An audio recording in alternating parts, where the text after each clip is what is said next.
Mheshimiwa County Commissioner na viongozi wote wa heshima, wageni waalikwa na wananchi, mabibi na mabwana, na wasalimu nyote.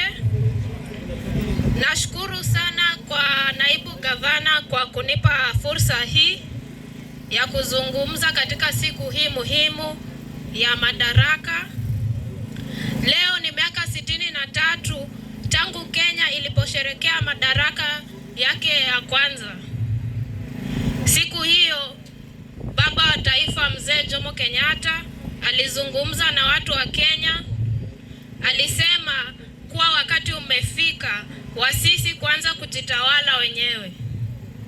Ingawa bado hatukuwa tumepata uhuru wakati huo, alisema wazi kuwa tumepiga hatua ya kwanza kuelekea uhuru.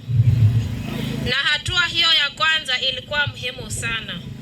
Baadaye tukapata uhuru. Ndugu zangu, mimi kwa majina naitwa Roslyn Hajila Yaro. Najulikana pia kama wakili Hajila Yaro. Mimi nimekuwa wakili nikifanya kazi kwa miaka 6 hapa Hola chini ya Hajila Yaro and Company Advocates. Nimekuwa nikisaidia wananchi katika kesi ya ardhi, familia na migogoro mbalimbali ya kijamii. Pia nimeanzisha taasisi ambayo inaitwa Hajila Yaro Civic and Legal Education ya kuelimisha wananchi na pia kufanya kesi za watu ambao hawajiwezi na tunawapea wakili.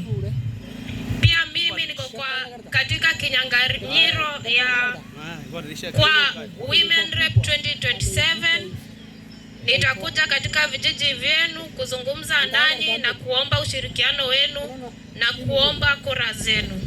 Naamini uongozi ni huduma. Asanteni sana na nashukuru. Asante wakili.